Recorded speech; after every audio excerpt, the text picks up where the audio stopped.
perlu garis bawahi itu bahwa kekerasan itu bukan sesuatu yang harus kita normalisasikan gitu. Jadi ketika ada kekerasan sudah menjadi kewajiban untuk kita untuk menyuarakan itu. Salah satu orang yang mengadukan kasus, dia awalnya tuh menggunakan akun fake karena dia merasa malu dan susah untuk terbuka. Ya. Jadi setelah dia menceritakan dia punya kasus, dia akhirnya kasih tahu dia Bahwa punya identitas nama asli aslinya saya ini, akun aslinya ini. Alasannya Iya. kenapa sampai saya melakukan akun fake. Betul. Iya. Jadi begitu. Teman-teman yang menjadi korban itu memang masih sulit mengakses bantuan hukum, selain karena mereka punya kondisi personal untuk mengakses bantuan hukumnya masih minim. Ada pengaruh-pengaruh dari luar yang kemudian menyebabkan mereka juga akhirnya sulit untuk speak up.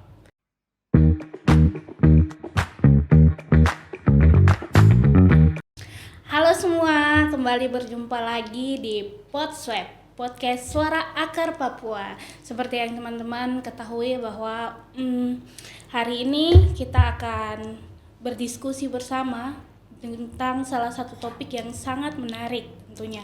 Semua topik memang sangat menarik, tapi yang ini lebih menarik.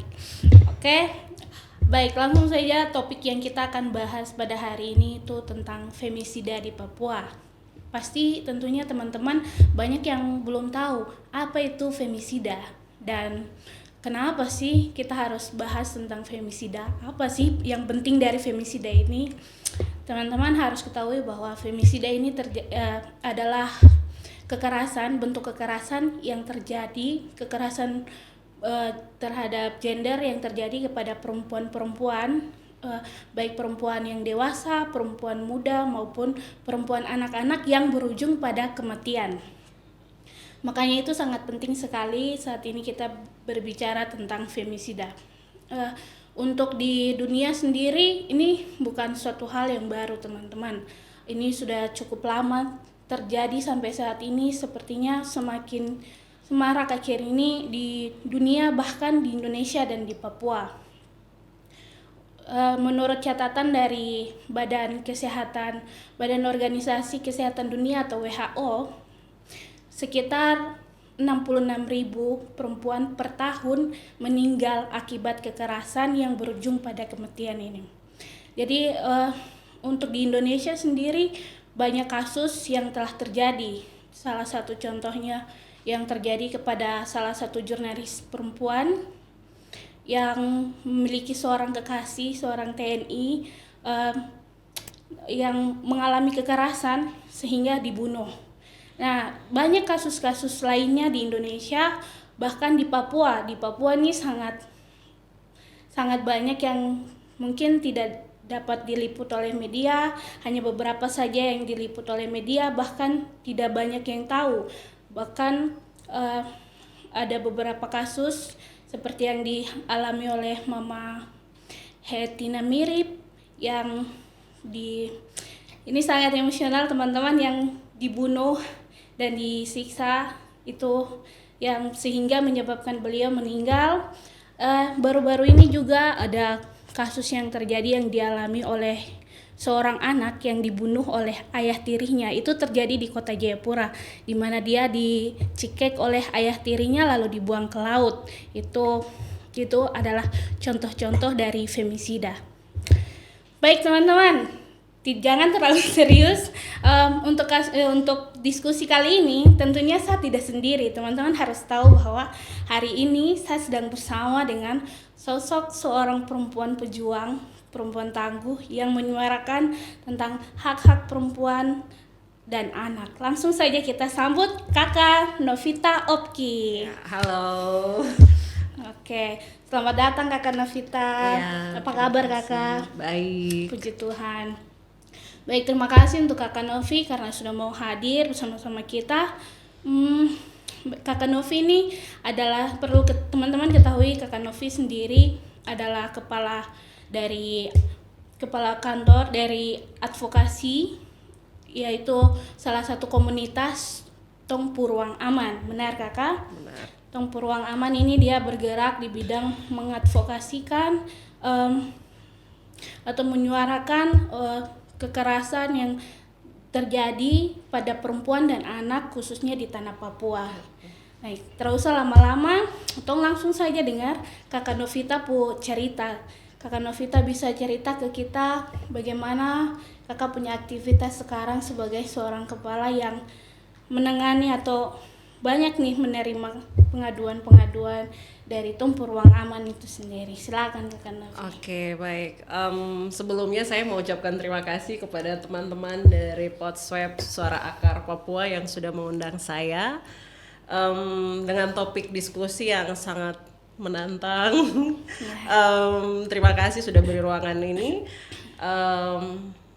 Perkenalkan, nama saya Novita Opki. Salam kenal untuk teman-teman yang sedang mengikuti Podswep ini. Saya di sini sebagai kepala advokasi dari Tong Purwang Aman, salah satu kantor hukum dan juga komunitas yang kita bentuk di tahun 2023. Dalam perjalanan kasus yang kita dampingi sangat banyak karena kita buka konsultasi online-nya juga. Jadi tidak hanya secara langsung tetapi melalui media online kita buka pengaduan konsultasi online. Dan yang sangat mengagetkan dan mungkin buat kita juga cukup kaget ya itu dari awal tahun 2023 sampai dengan tahun ini baru di bulan Juni ya, itu baru tercatat di pengaduan kasus kita tuh ada 1035 kasus yang ternyata kita dampingi begitu. Saking banyaknya, dan tidak hanya di Papua saja karena kita buka konsultasi online, teman-teman dari luar Papua juga banyak yang mengakses konsultasi online tersebut. Ada yang paling jauh dari Aceh, ada beberapa kasus yang kita terima. Tetapi juga di daerah Jawa, beberapa daerah kita juga dampingi secara online gitu.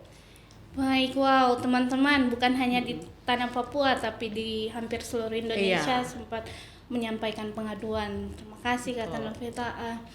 Saya nih sangat penasaran sebenarnya dengan baca latar belakang dari pendidikan Kakak Novi. Teman-teman harus ketahui bahwa Kakak Novi punya latar belakang terakhir, pendidikan terakhir ini dari Sekolah Tinggi Pariwisata. Teman-teman harus tahu bahwa jadi yang menjadi pertanyaan untuk Kakak Novi, kenapa bisa sampai sekarang bisa terjun ke dunia advokasi, ke membela hak-hak dari perempuan dan anak? Mungkin Kakak bisa ceritakan sedikit ke Tong. Sebenarnya jawaban tuh singkat saja sih. Jawabannya tuh karena lebih banyak aktivitas di luar kampus daripada di dalam kampus. Itu jawaban paling singkat. Lebih aktif ya. Iya, tetapi kalau misalkan mau diceritakan, karena dulu kan saya kuliah di Jogja, dan ada aktivitas yang kemudian di luar daripada kampus, banyak kenal orang-orang di luar, dan secara tidak langsung itu mengetuk hati begitu untuk bicarakan isu-isu di tanah Papua. Kemudian lumayan kenal dengan orang-orang yang ada di lingkungan sekitar, termasuk abang direktur LBH Papua yang pada saat itu Abang Emmanuel Gobay, dia di LBH Jogja. Jadi aktivitas kita sangat dekat. Ketika beliau pulang kembali ke Papua, beliau terpilih menjadi direktur, akhirnya beliau panggil untuk gabung di LBH Papua. Jadi pada tahun 2019 saat beliau terpilih jadi direktur LBH Papua, saya dipanggil. Sebelum dipanggil, dilatih dulu, kita dilatih dalam satu sekolah yang namanya Karya Latihan Bantuan Hukum. Itu ditugaskan dikhususkan untuk orang-orang yang mau mengerjakan pendampingan hukum atau mau menjadi pegiat-pegiat hukum begitu. Jadi setelah ikut kegiatan tersebut, akhirnya dipanggil untuk kerja-kerja isu HAM. Tetapi di LBH Papua saya dipercayakan untuk menangani isu perempuan dan anak. Jadi sudah mulai terbangun dari LBH Papua pada saat itu untuk setidaknya ada ruang-ruang khusus yang bisa kita buat di luar daripada LBH, tetapi tujuannya sama untuk membantu perempuan dan anak yang lebih fokus begitu. Wow. Jadi singkat ceritanya seperti itu. Baik, jadi latar belakang pendidikan itu bukan penentu kita menjalani betul. melakukan hal-hal yang merujuk pada kemanusiaan ya. Baik, terima kasih Kakak Novi. Iya. Wow, kita sudah lewat sesi perkenalan nih. Sekarang kita masuk dalam Q&A nih. Bagian yang sangat-sangat harus dikupas secara tuntas bersama dengan Kakak Novi karena ini kesempatan yang harus dimanfaatkan, teman-teman. Baik, Kakak Novi, kita langsung saja. Menurut Kakak, sebenarnya apa sih yang menjadi pemicu yang menyebabkan terjadinya femisida atau kekerasan yang dialami oleh perempuan dan anak? Apa yang menyebabkan sehingga hal itu sering terjadi begitu, bahkan berujung pada kematian? Oke. Kalau bicara soal kekerasan terhadap perempuan, khususnya di tanah Papua, itu dia punya layer atau lapisan itu kan sangat berlapis-lapis begitu.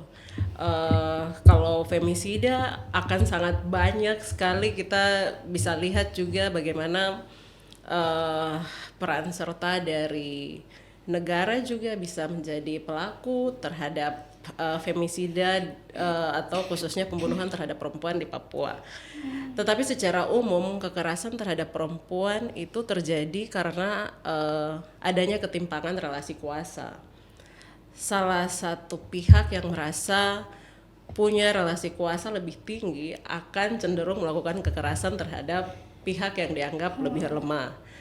Kelompok yang lebih superior akan menindas kelompok yang inferior. Iya, contohnya begitu. Kemarin tuh ada yang kakak kasus yang istrinya dibakar hidup-hidup itu. Nah iya, itu salah satu contoh kasus femisida ya yang banyak advokasikan, dikampanyekan. Dan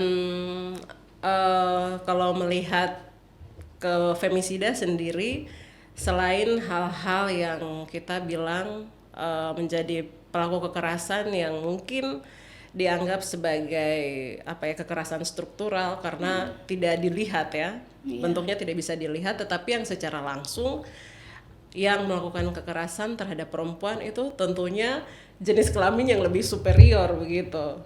Dan kalau femisida itu kan pembunuhan yang kekerasan yang kemudian mengakibatkan kematian karena jenis kelamin daripada perempuan tersebut. Jadi ada banyak sekali kasus-kasus femisida yang sebenarnya terjadi di Papua yang merenggut banyak nyawa perempuan Papua ya.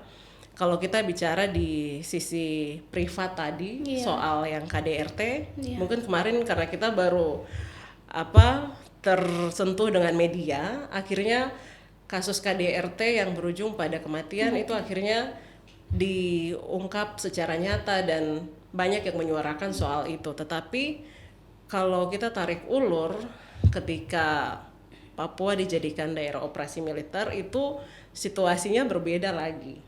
Ketika perempuan-perempuan Papua mendapatkan kejahatan kemanusiaan yang pada saat itu banyak membunuh perempuan Papua melalui daerah operasi militer pada tahun 60-an.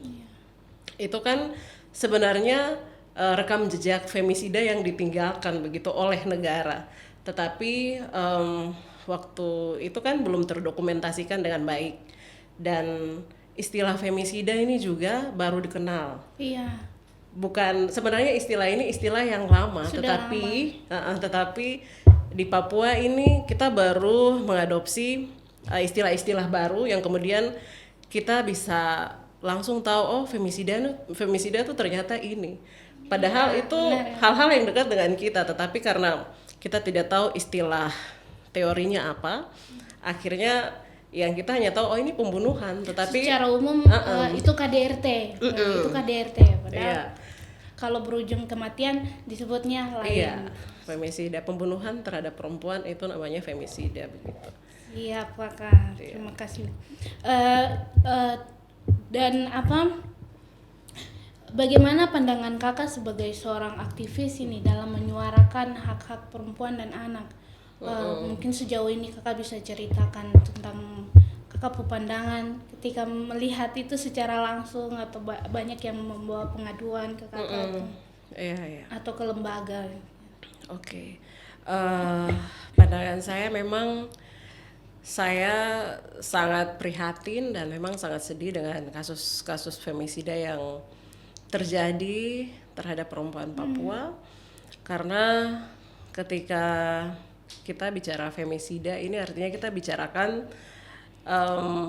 bagaimana perempuan sebagai penerus generasi Papua itu bisa harusnya bisa mendapatkan tempat yang aman, tetapi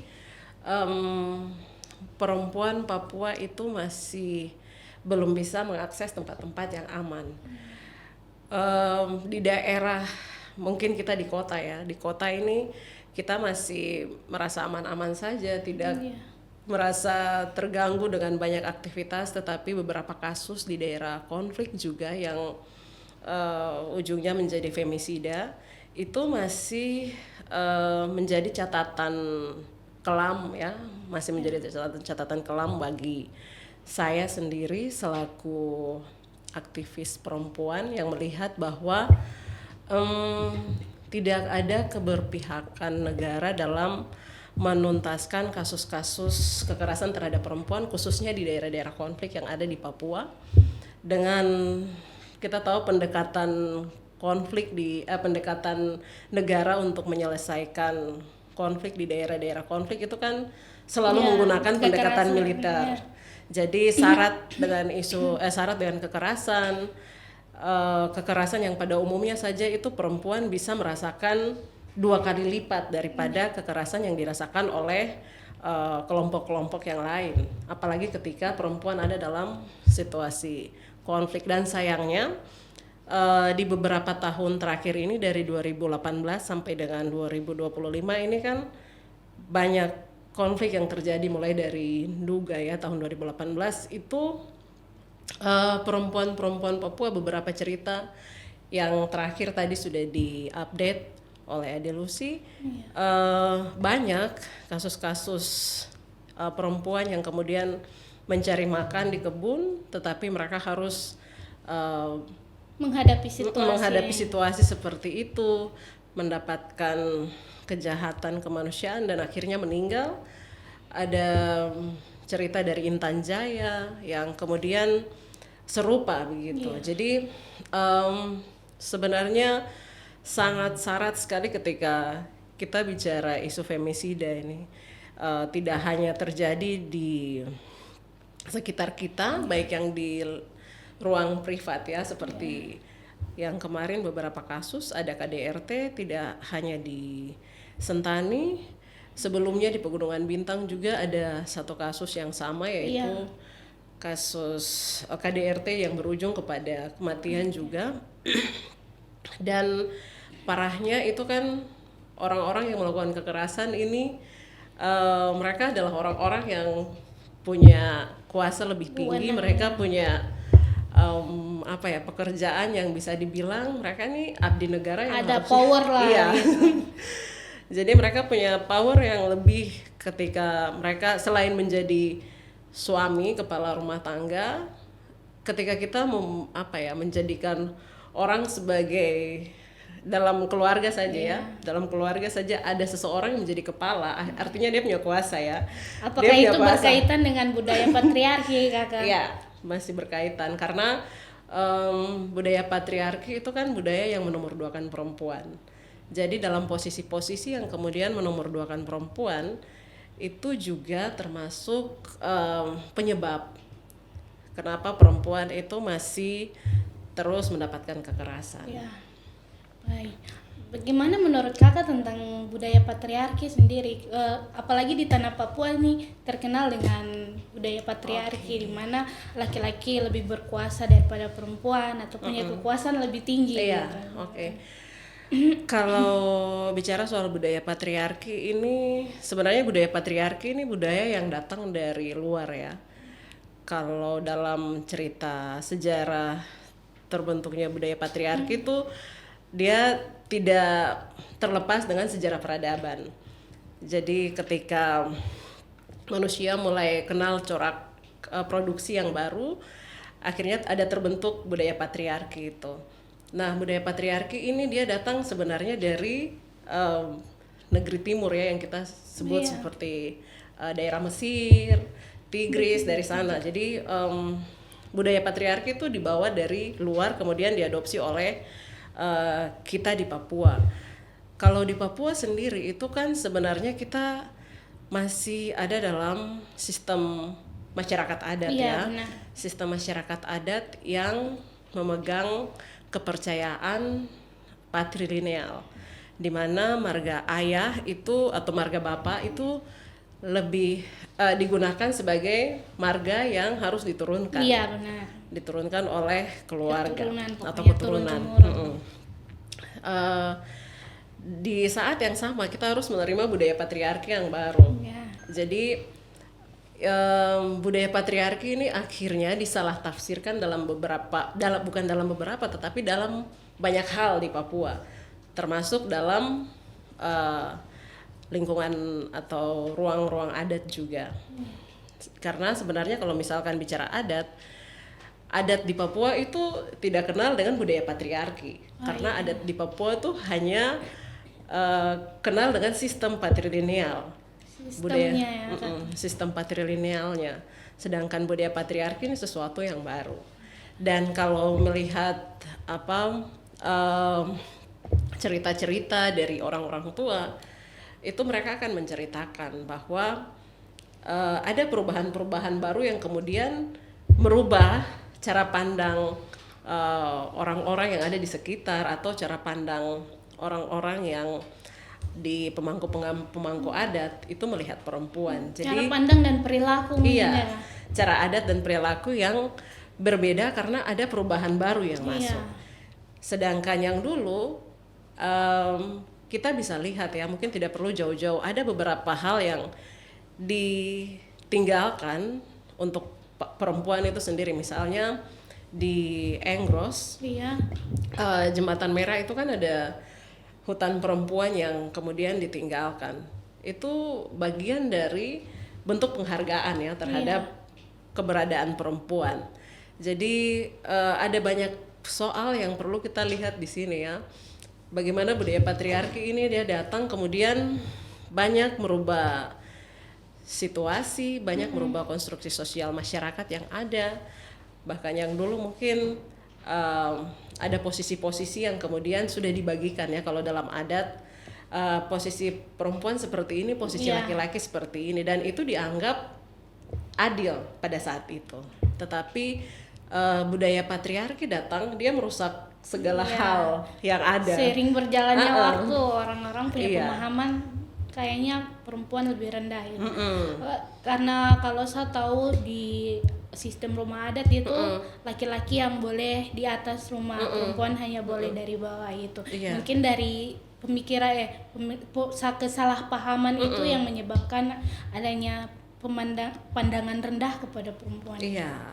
Dan sebenarnya kalau bicara budaya patriarki itu kita membicarakan hal-hal yang baru datang ya. Jadi ketika kita mau mengoreksi adat istiadat yang maksudnya sudah mulai tercampur ya, yang sudah mulai dipercaya oleh masyarakat, kita hanya perlu mengembalikan hal-hal baik dari adat untuk kesetaraan posisi antara perempuan dan laki-laki. Karena dalam cerita-cerita kan ada banyak sekali cerita-cerita adat istiadat yang ada di Papua, karena kita hidup dengan beragam suku adat yang ada di Papua. Banyak cerita-cerita yang kemudian timbul, mereka bilang kita dari dulu kita menghargai perempuan begitu. Misalkan dengan adanya mas kawin yang dulu itu beda dengan yang sekarang. Kalau yang dulu itu orang tua mereka kan bilang ini kita punya simbol penghargaan terhadap perempuan yang datang memberikan keturunan untuk kita punya marga. Tetapi ketika orang-orang yang sekarang mulai kenal uang, mereka akhirnya menilai perempuan itu sebagai barang dagang. Iya benar. Tidak. Karena saya sudah bayar kok, berarti kok Iya. seutuhnya milik saya. Apapun yang saya akan lakukan saya bebas dong. Betul. Gitu. Jadi itu kita hanya perlu mengembalikan hal-hal baik yang sebenarnya sudah ditanamkan kepada perempuan-perempuan Papua, baik yang hidup sekarang ataupun yang akan datang, karena hal-hal tadi kita melihat bahwa harus ada sesuatu yang dikembalikan sebagai bentuk penghargaan terhadap sesama begitu, tidak hanya Baik. perempuan atau laki-laki. Jadi budaya patriarki selain itu ya, selain tatanan adat yang dirusak dalam proses penegakan hukum juga, budaya patriarki ini turut serta menjadi salah satu penyebab bagaimana kasus-kasus kekerasan terhadap perempuan itu sulit sekali untuk diproses. Berarti dia tuh salah satu pemicu ya untuk terjadinya kekerasan kepada perempuan. Apalagi ketika kita proses kasus perempuan korban datang ke kantor polisi, kalau polisi pemahaman soal perspektif gendernya bagus, dia tidak mungkin memberikan pertanyaan yang justru mengintimidasi perempuan. Tetapi kan dalam dalam proses hukum juga itu kita masih melihat budaya patriarki ini dia bisa masuk sampai ke ranah-ranah itu. Bagaimana penegakan hukum terhadap perempuan itu tidak sensitif. Benar kakak, satu sempat baca postingan yang ada seorang perempuan yang ke kantor polisi nih mengadu bahwa ada mengalami kekerasan. Terus polisi itu tanya mana lukanya, ada lebam apa tidak gitu, gimana ada luka gitu. Terus saya perempuan ini dia melakukan pembelaan diri, dia bilang, memangnya harus tunggu sampai luka, harus tunggu sampai mati, terus saya datang lapor gitu. Itu kadang kayak saya ketika lihat postingan itu, wow, ini luka psikis, luka fisik, apakah harus semua dibuktikan gitu agar polisi atau bagian yang menangani kasus itu kayak percaya gitu. Itu juga kayak miris sekali kalau dilihat. Betul. Jadi memang salah satu itu ya penyebab bagaimana perempuan masih sulit mendapatkan ruang aman, masih menjadi kelompok yang rentan terhadap kekerasan ya, karena ada budaya patriarki juga yang memandang perempuan itu seperti itu gitu, sampai di tahap-tahap yang harusnya dia bisa mendapatkan rasa aman, dia masih tidak merasakan aman di tempat tersebut.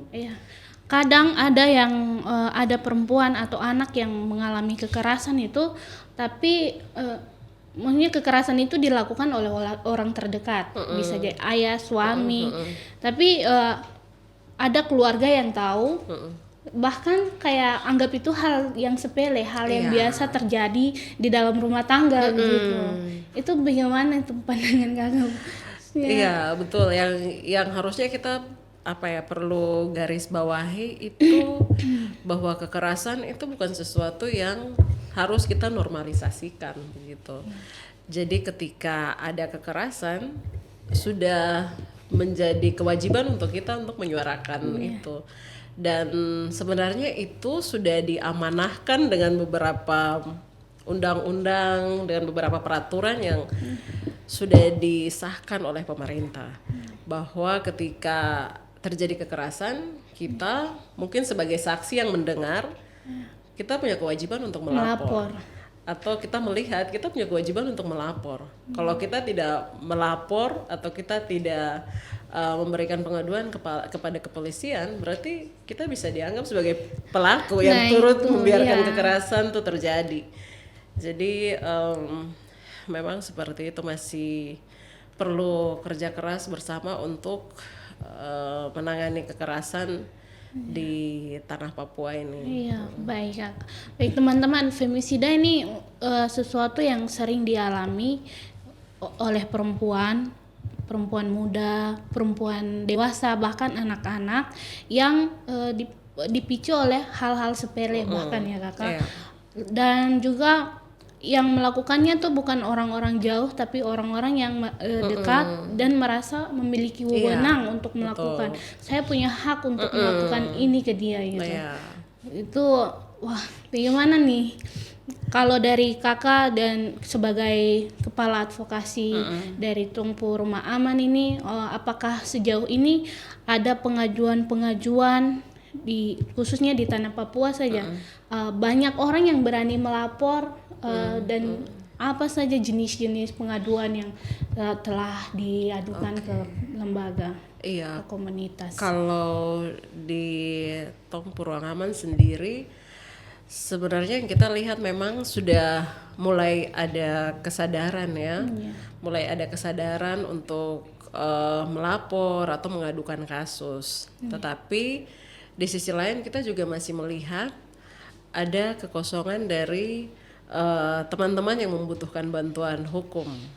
Misalkan selain masih minimnya akses terhadap pengetahuan untuk mereka mendapatkan bantuan hukum, mereka juga masih ada dalam kondisi tadi ya, macam kondisi yang menormalisasikan kekerasan. Kadang takut kayak lapor kayak jadi aib buat keluarga, bagi diri sendiri gitu. Seperti itu. Jadi mereka akhirnya jadinya tidak bisa speak up. Mereka tidak bisa mengadukan kasus kekerasan terhadap lembaga-lembaga layanan.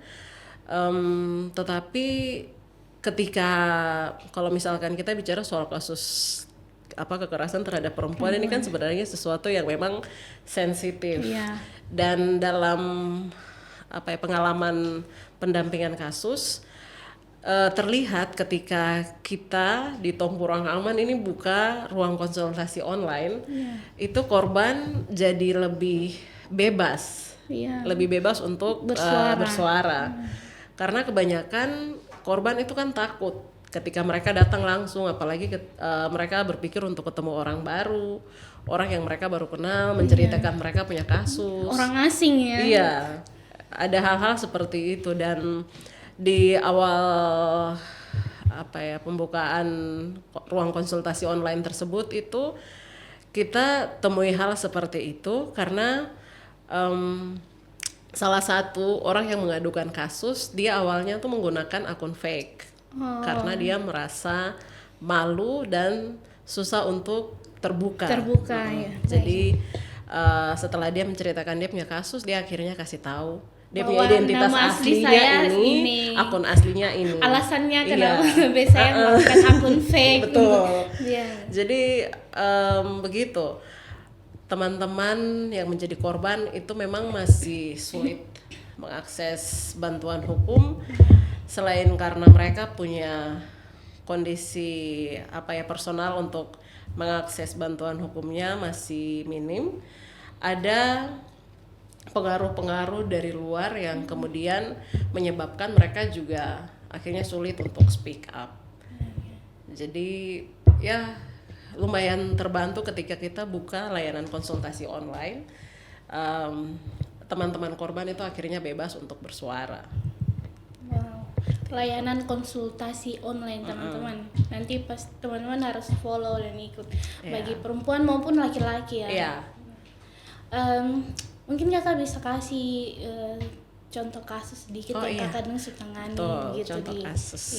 Yang kalau kasus yang kita dampingi ini lumayan banyak itu kasus kekerasan berbasis gender online. Itu salah satu kasus yang paling banyak karena sebenarnya itu dari sebelum kita buat Tungpu Rumah Aman, dari waktu masih di LBH Papua itu kan kasus ini juga baru-baru naik, dan sayangnya sampai dengan di tahun 2025 jenis kasus KBGO yang kemudian menyerang perempuan-perempuan khususnya perempuan Papua itu masih sulit untuk diproses lebih lanjut begitu, dengan alasan setiap kali kita bawa kasus ke unit cyber itu alasannya kurang alat ya.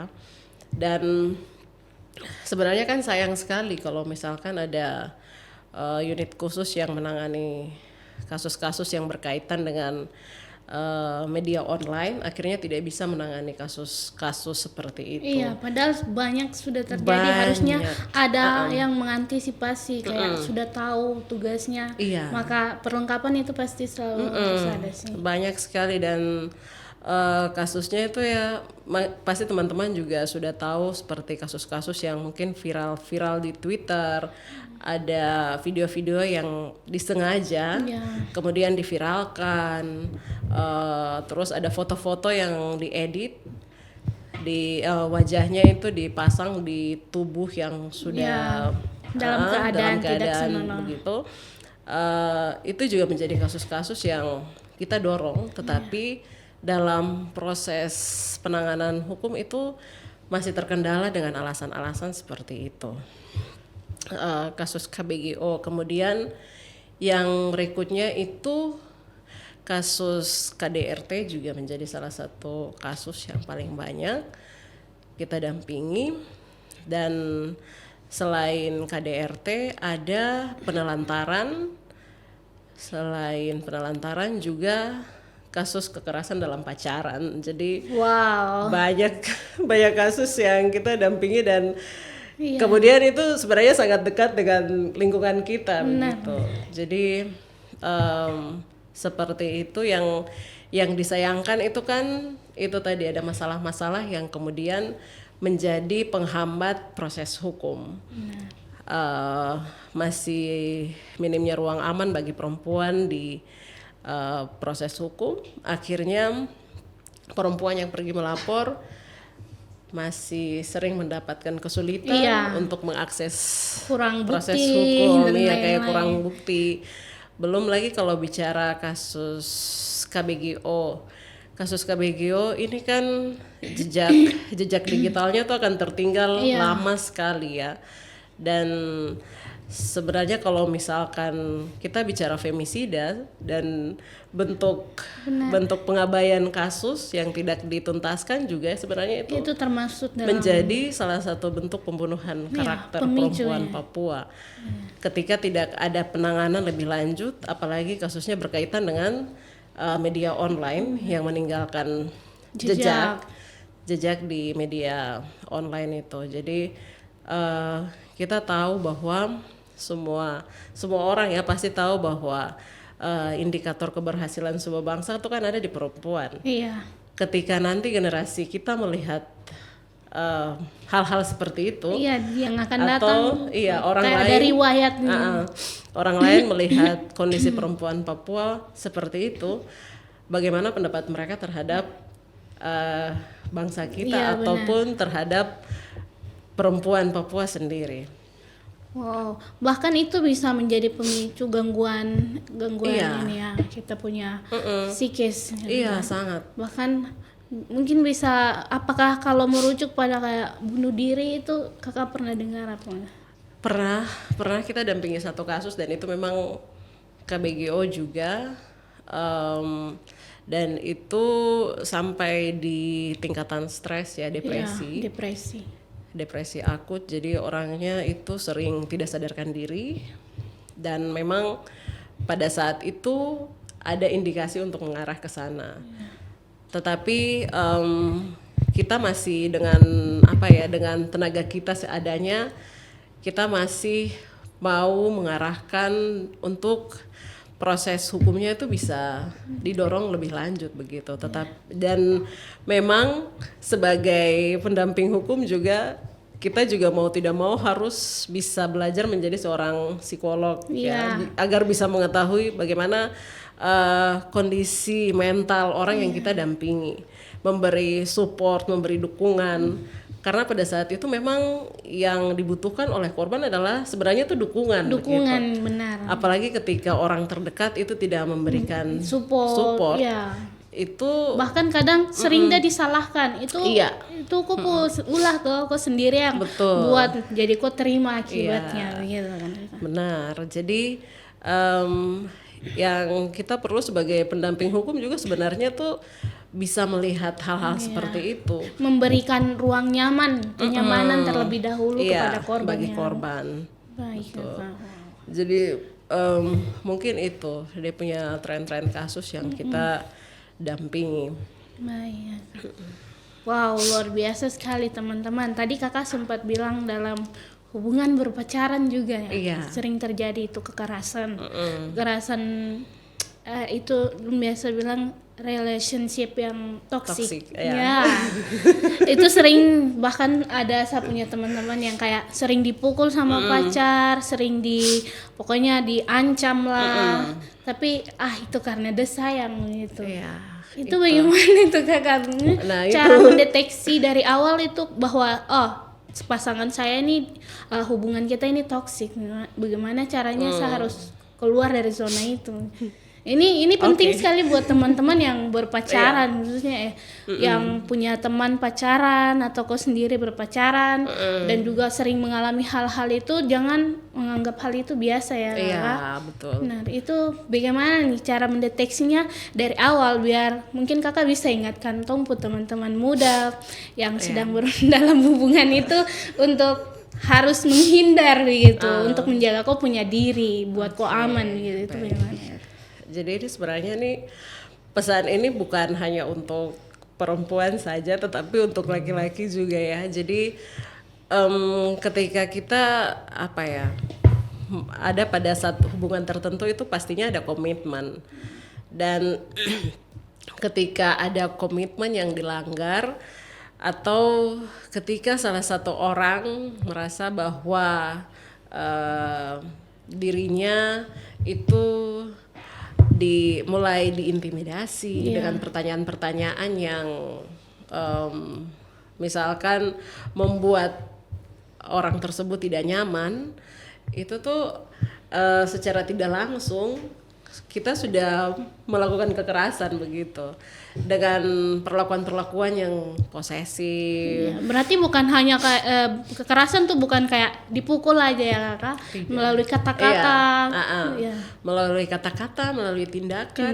Ya. Ketika kau sudah mampu mengontrol seseorang, itu kau sudah melakukan kekerasan sebenarnya. Jadi relasi kuasa dalam suatu hubungan itu tuh harus dilihat. Ketika ada relasi kuasa yang lebih tinggi, harus usahakan untuk disejajarkan begitu. Tidak boleh satu orang punya kuasa lebih tinggi, lebih dominan ketimbang daripada yang satu. Ada satu kasus kekerasan dalam pacaran yang pernah kita dampingi juga. Ini sebenarnya terdengar simpel. Padahal ini adalah tindak pidana dan kita proses sampai di Polda Papua pada saat itu. Ketika salah satu pihak memutuskan pacarnya dan yang satu merasa dirugikan, dia bisa lapor, dan pada saat itu kasusnya seperti itu. Ketika satu pasangan dia putuskan dia punya pacar, dia punya pacar merasa dirugikan, akhirnya dia punya pacar mengadukan kasus tersebut ke Tong Purwang Aman. Tong Purwang Aman langsung buat pengaduan ke Polda Papua pada saat itu. Wow. Dan diselesaikan di Polda Papua. Baik, jadi intinya untuk kasus yang berpacaran bisa ditangani oleh kakak dan lembaga, bahkan sampai ke pihak yang berwenang ya. Iya.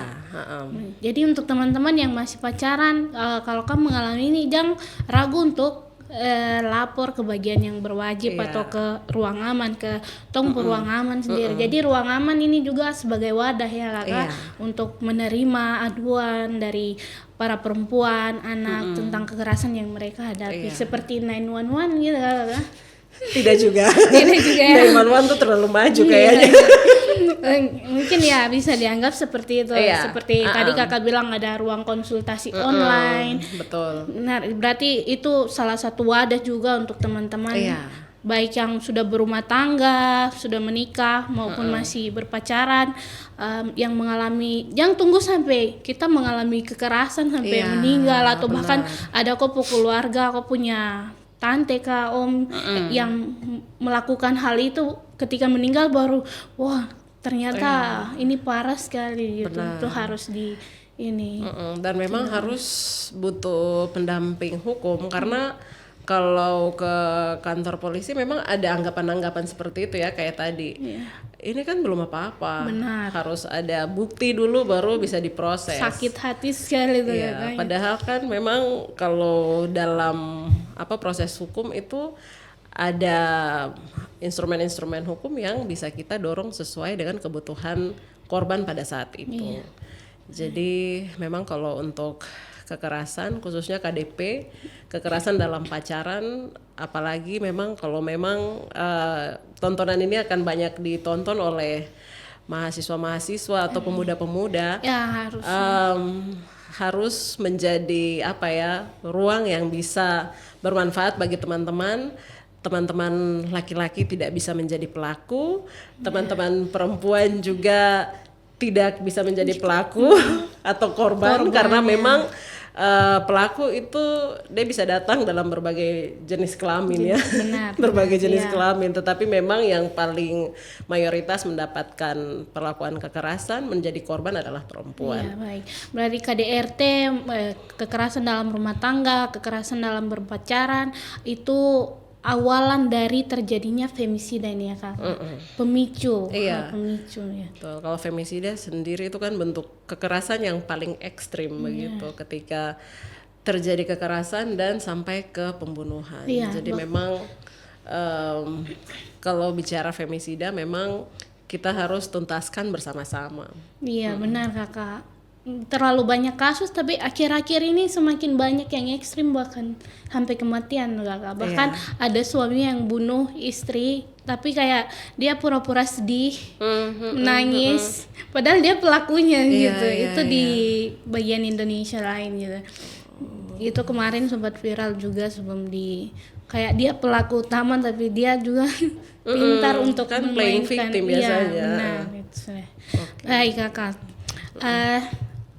Banyak sekali yang Kakak sudah sharing ke kita tentang femisida, tentang kekerasan dan kasus-kasus yang ditangani sama Kakak dan tim teman-teman lain. Mungkin dari kita punya diskusi nih ada yang Kakak mau sampaikan gitu, seperti kayak closing statement gitu. Oke, baik.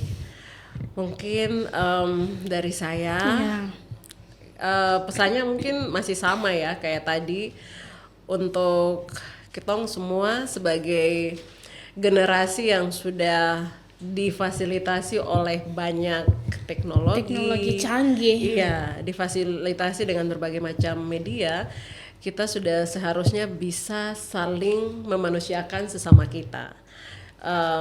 Untuk teman-teman yang menonton podcast ini, teman-teman bisa menjadi wadah atau ruang yang aman untuk perempuan, teman-teman perempuan di luar sana yang menjadi korban atau yang akan menjadi calon korban. Carilah bantuan hukum yang bisa diakses. Untuk teman-teman laki-laki, tetap dukung perempuan, jangan jadi calon pelaku kedepannya terhadap perempuan yang ada di Papua. Mungkin seperti itu saja dari saya. Baik, terima kasih Kakak Novita. Sesuatu yang sangat memotivasi buat kita para perempuan dan juga bahkan laki-laki, yang teman-teman yang nonton ini harus benar-benar paham bahwa sesuatu yang berujung kematian itu sangat-sangat negatif, tidak bagus ya untuk kita punya generasi ke depannya nanti seperti apa perkembangan dunia. Dan juga kekerasan terhadap perempuan ini bukan soal hanya perempuan, tapi ini tentang kemanusiaannya. Betul. Oke, terima kasih banyak teman-teman, terima kasih banyak ke Kakak Novita yang sudah mau hadir berbagi cerita. Teman-teman, kalau teman-teman yang tadi sudah nonton menyaksikan perbincangan ini dengan Kakak Novi, teman-teman bisa langsung saja ada Instagram ya Kakak dari dari Tong punya ruang aman, teman-teman bisa langsung kepo dengan follow, dan juga teman-teman bisa follow kami di post swab di bawah sini. Silakan mau cari tahu jangan lupa teman-teman, kita sudah berada di akhir diskusi kita. Jadi saya mau pesan ke teman-teman yang menyaksikan ini, jangan lupa like, komen, dan share serta subscribe kita punya Podswap, podcast Suara Akar Papua. Terima kasih karena kita semua sama-sama mengikuti diskusi ini sampai selesai. Sampai jumpa di next episode. Bye-bye.